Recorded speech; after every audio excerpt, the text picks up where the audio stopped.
great. But see, now it's actually time to pay your debts. You see, Activision owns your rights to a video game, and you know what time it is, right? Yet another movie license game. So cough up the money, Spidey! I said cough it up!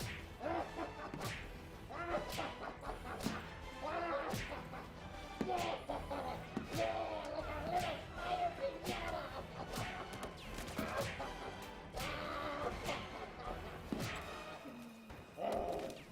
And that's Spider-Man 2, folks! Coming out to a store near you! You need it!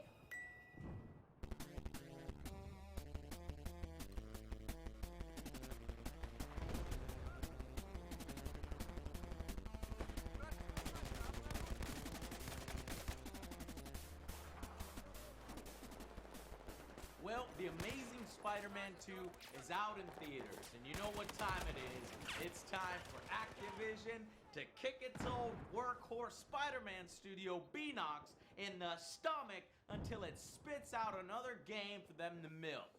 You've got to wonder, though, if poor Beenox is just a wee bit tired by now in making Spider-Man games. I mean, they've made Spider-Man Shattered Dimensions, Spider-Man Edge of Time, the Amazing Spider-Man movie game, and now the sequel movie game.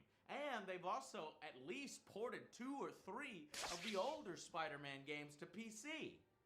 Now, ask yourself, is it possible they're getting a little complacent or just freaking tired of the license? Because it really shows in its latest title.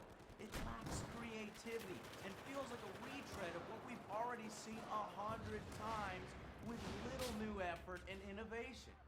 The game isn't directly based on the movie, though it does share some similarities like the creation of Electro and a very poor Andrew Garfield lookalike. I know. I mean, I can imagine. And the transformation of Harry Osborn into the Green Goblin. The other cross species, they hurt people. Get out.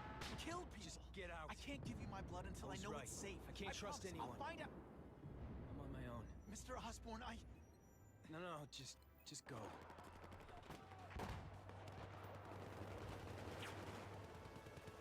He's really at the end of his rope. However, instead of that allowing them to do more and being a strength, it's a weakness. It's unsure of what it wants to do. Does it want to tell a complete story like the movie, or one of its own? The plot is all over the place. This sucks, 14 missions in about 7-hour length, and what it actually ends up feeling like is that each mission exists solely to set up the next boss encounter, with characters coming and going haphazardly with little overall narrative. I do appreciate the overabundance of favorite villains like Shocker and Kingpin, Kraven the Hunter, who is probably the game's best character other than Spidey. last question. Is there anything you haven't accomplished yet? Yes. I would like to leave a legacy when I am gone. Pass my training to a protege. My only family is a brother who... well, he chose a different path. I never had a son, but... perhaps... forgive me. I am becoming melancholy as I get older. So, do you have what you need, Mr. Parker? Yeah. I think I do. But I would have preferred a much more interesting and cohesive story. There's absolutely no mention of Gwen Stacy, a favorite of mine from the comics, no haunting of her father towards Peter, which would have made some really good Max Payne-ish type scenes in the game. And there's no difficult choices to make with tragic consequences. And instead of doing something interesting with like that clock tower or bridge scene with Gwen, Beenox chose to throw her out completely and replace the love interest with Black Cat, who's in pretty much every Spider-Man game with her obligatory flirt with Spider-Man while beating him up sequence. Boring and a complete waste. They even managed to throw in Carnage towards the end in a tacked-on fan service final level. Oh shit, Carnage, yes!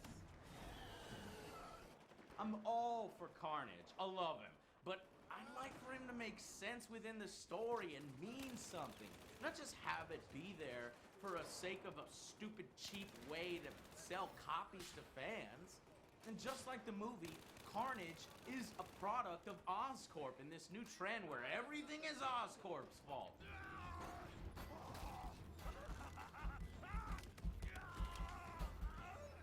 Dr. Kafka, is that supposed to happen?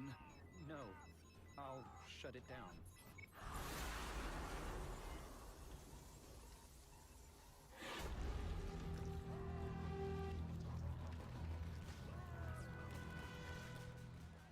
Ugh.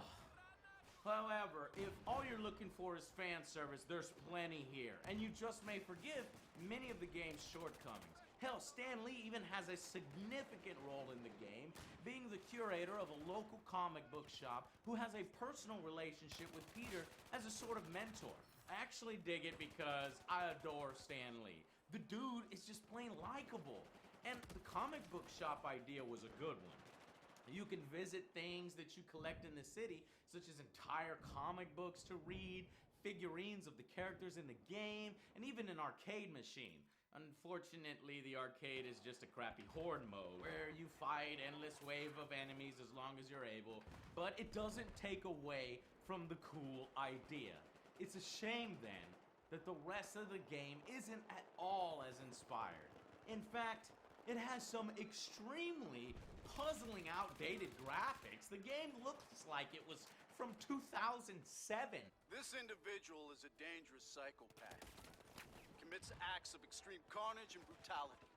The crime scenes are so gruesome, they shock even veteran officers.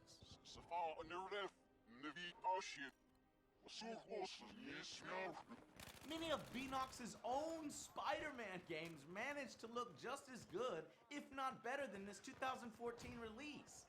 The only character model that looks decent is Spider-Man in his costume.